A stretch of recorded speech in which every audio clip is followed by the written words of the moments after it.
Style can go a long way for an action game, where looking good is just as important as being good. Enotria: The Last Song got that message loud and clear, leading with remarkable landscapes and avant-garde costumes to dress up its largely Soulsborne-like combat fundamentals.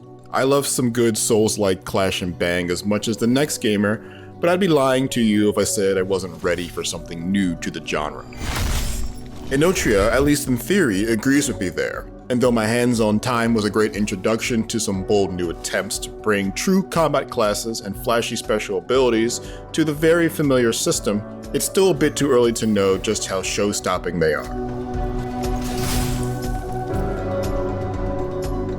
Enotria checks all of the Souls-like boxes. It has stamina-regulated combat with different weapons sporting various weights and animations, the greatsword being my favorite.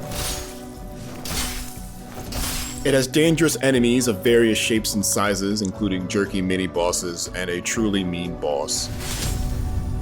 You'll collect souls that can be used to upgrade your character, so long as you don't get killed, drop them, and fail to retrieve them before getting killed again. You'll activate bonfires that serve as checkpoints and rest stops between legs of a sometimes stressful adventure.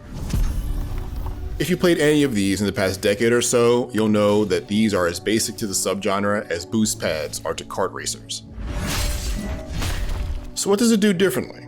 Well, Quinta, the city of aggressively jovial revelers that I skulked through during the demo, is unlike any city I've seen in the Souls games or otherwise.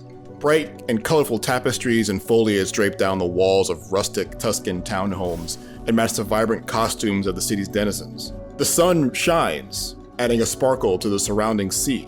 On the outskirts of the city, fields of yellow sunflowers sway in the breeze. Sandy beaches collide with stark greenery. It's like Enotria developer Jayama Games saw Blighttown and said, let's do the exact opposite of that.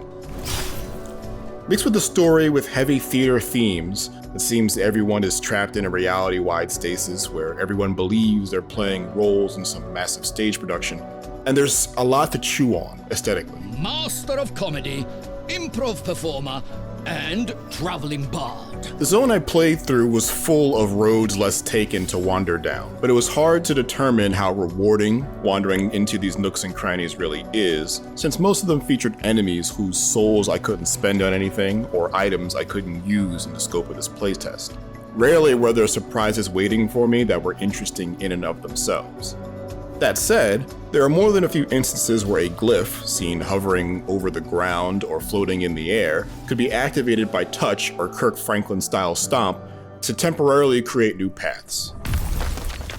Some of these changes were straightforward, like adding a bridge where there clearly used to be one so you can progress through the main path.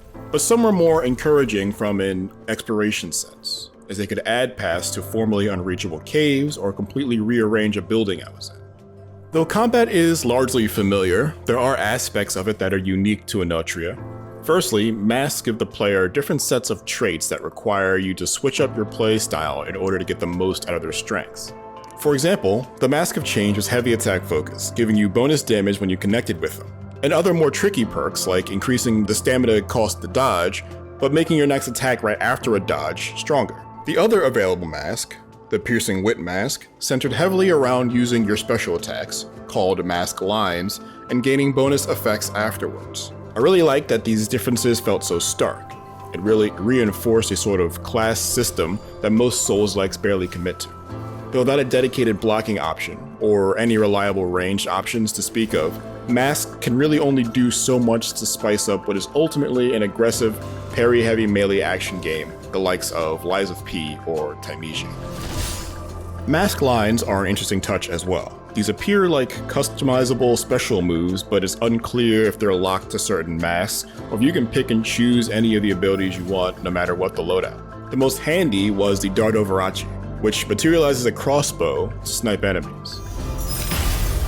You can't just use these at will though, you have to charge them up by landing attacks on enemies. Each mask line charges at different rates, so you may end up with some ready before the others, but they stay ready until you use them. That is, unless you switch masks at any time, which sends the mask lines on all of your loadouts back to zero. This is a pretty big bummer, when compounded by the fact that the enemies you'll likely want to use these powerful blows on are serious tough guys, you're likely not going to want to risk your health and items grinding smaller, but still credible threats simply to charge up your best shots. It feels extra aggressive when you're stuck at a checkpoint right in front of a boss. If they're giving you trouble, which I assume they will if the rest of the bosses are like this guy, then you'll be climbing uphill before you get the opportunity to even the odds with a big maneuver. Is Enotria the last song the next great innovation in the Soulslike? I don't know yet, but it's amazing how some sun and color can make the slower paced dungeon crawling that the genre is known for feel brand new. Activating environmental puzzles to reveal alternate routes or secrets has a lot of potential for fun exploration opportunities. Masks serving as de facto classes thanks to their proprietary groups of traits and bonuses help encourage different kinds of play, but maybe not different enough. And the mask line special abilities really spice combat up, but require you to already be doing well in order to get access to them. Enotria will have plenty of time to rehearse for showtime between now and when it hits the big stage next year. For more on the latest Soulslikes, don't miss our review of Lies of P, as well as our recent hands-on preview of Lords of the Fallen. And for everything else in the world of video games, stick with IGN.